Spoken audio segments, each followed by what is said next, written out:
Welcome back. It's time now to take a look at the top business stories. IMF raises growth outlook for UAE economy.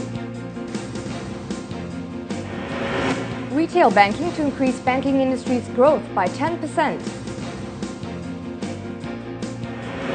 And world economy recovery on track but uneven according to the IMF.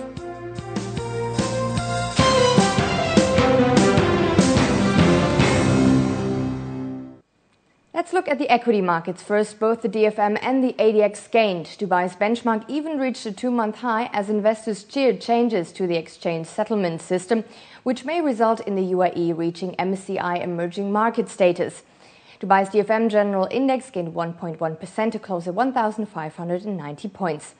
The finance sector was the one to contribute to that the most, as Dubai Financial Market, the stock market operator, surged 3.1%. Dubai Investments was up 2.3%, while Emirates NBD gained 1.4%. Shura Capital, on the other hand, lost 1.7%. Arab Tech Holding was one of the best performers today, up by 7.1%, as the company distributed bonus shares to its shareholders. 312 million shares were traded, valued at 383 million dirhams. Same picture over in the capital. The ADX gained 0.5% to close at 2,632 points, with the industrial sector posting the largest plus, as National Marine Dredging Company soared 8.5%. Etisalat rose 0.5%. Alder Properties was up 3.3%. Soru Real Estate climbed 2.2%, and RAK Properties gained 2.6%. Abu Dhabi Islamic Bank was up 1.3%, even more so National Bank of Fujairah, which rallied 10%. 190 million shares were traded, valued at 177 million dirhams. And let's now take a look at the region's equity markets. While the UAE stock markets posted gains, the GCC countries' main benchmarks ended mainly lower today.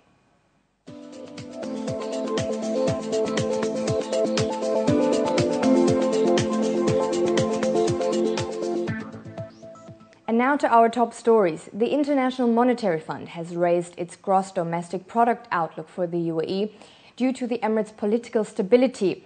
According to a local paper, economists believe the UAE's stable political landscape will help increase areas such as commercial, investor and tourist activity, and is therefore seen as a long-term beneficiary. The experts added that Qatar and the UAE are most likely to benefit from foreign direct investments diverted from other Gulf nations, as both are viewed as safe havens. Reuters has reported that there has already been a clear surge in the number of business people and tourists coming to the UAE. We have had a lot more activity from our members in Bahrain in usage of the club, because a number of them have relocated temporarily or sometimes be thinking of relocating permanently to Dubai. So we've seen that increase.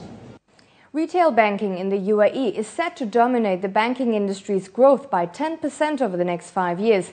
That's according to banking officials. A local paper revealed that banks currently earn up to 40% from retail banking. Experts say this banking division is looking more promising than the corporate sector, as it includes small and medium-sized enterprises. This business is less risky for banks than corporate lending. Experts also account the success of retail banking to the younger generation, who demand more bank products and better services. As countries in the Middle East are changing, officials say a higher standard of living in the years to come will also promote the uptake of banking products.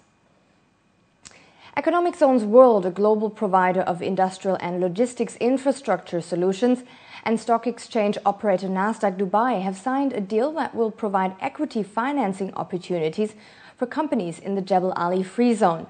The agreement was made through a memorandum of understanding signed by Salma Harab, the CEO of Economic Zones World, the parent company of Yafza, and Jeff Singer, the chief executive of Nasdaq Dubai.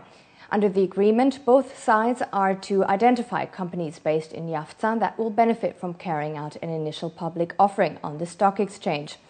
The Free Zone will work closely with Nasdaq Dubai to provide companies with information and support for listing plans, a joint effort that is expected to boost Yafza's investment framework. And in our fast financial news, the National Bank of Abu Dhabi has launched a first-of-its-kind Visa credit card to solely meet the needs of small and medium-sized companies. The card has been exclusively tailored to encompass a variety of unique benefits for the sector. Sharjah is looking to set up special zones to increase foreign direct investment into the emirate, according to a local paper. The zones will be based outside heavily populated areas. International consultants are currently evaluating the feasibility of primary and secondary sectors. Dubai's diamond exchange recorded a 50% surge in total diamond trades for 2010 compared to the previous year. The amount traded reached 269 carats, worth over $35 billion, compared to only $18 billion in 2009. Diamond trade was mainly driven by countries like India, Belgium, Hong Kong and Switzerland. And after the break, we will run you through what's making the headlines in international business today.